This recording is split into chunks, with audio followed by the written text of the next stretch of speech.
엔비디아가 시총 2위로 올라섰다. 아이폰 16의 부진에 애플이 큰 폭으로 하락했다.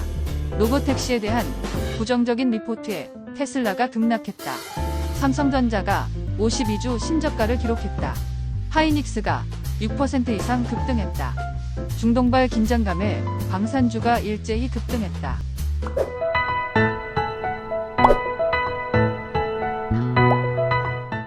10월 8일 화요일 출근길 주식 시황입니다. 간밤 뉴욕 증시는 일제히 하락했다.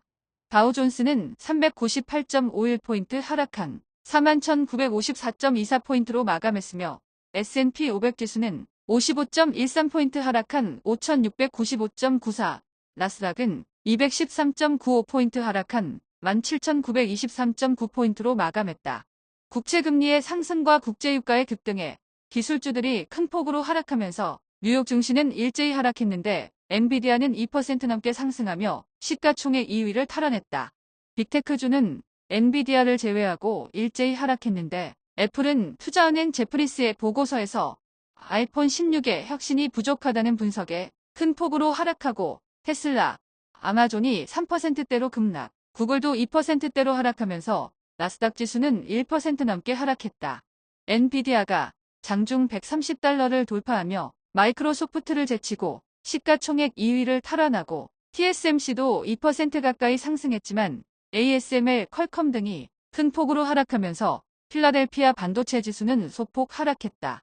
전기차는 혼조세로 마감했는데 테슬라는 로보택시에 대해 부정적인 시각과 목표가 $120 제시해 4% 가까이 급락하고 니콜라도 동반 급락한 반면 루시드와 리비아는 상승했다. 10년 만기 국채 수익률은 4.026%로 상승하며 지난 8월 이후 4%대를 넘어섰고 2년 만기 국채 수익률도 4.004%로 상승했다.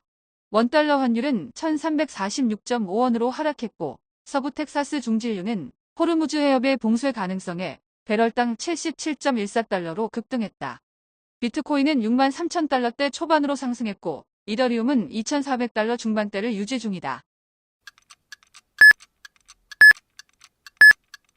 전일 국내 증시는 큰 폭으로 상승했다. 코스피는 전일 대비 40.67포인트 상승한 2610.38포인트로 마감했으며 코스닥은 12.03포인트 상승한 781.01포인트로 마감했다. 코스피는 삼성전자가 신저가를 기록하고 반등한 가운데 하이닉스가 6% 이상 급등하고 현대기아차가 큰 폭으로 상승, KB금융도 5% 넘게 급등한 가운데 LG에너지솔루션과 포스코퓨처엠이 4% 넘게 급등하고 LG화학이 3% 넘게 급등하는 등 2차 전지주가 랠리하면서 코스피 지수는 1% 넘게 상승하고 에코프로비엠이 5% 넘게 급등하고 플래시스, 이오테크닉스도 급등하면서 코스닥 지수도 1% 이상 급등세로 마감했다. 중동발 위기감에 방산주가 일제히 상승한 가운데 한화 에어로스페이스는 4% 넘게 급등하고 LI진엑스원은 장중 11% 이상 폭등, 현대로템도 7% 이상 급등했다. 원전주는 일제히 상승한 가운데 두산에너빌리티는 5% 가까이 급등하고 한전산업도 5% 가까이 급등했다. 아이폰 수혜주는 혼조세로 마감한 가운데 LG이노텍은 소폭 하락하고 버구전자, 이수페타시스는 3에서 4%대로 급등했다.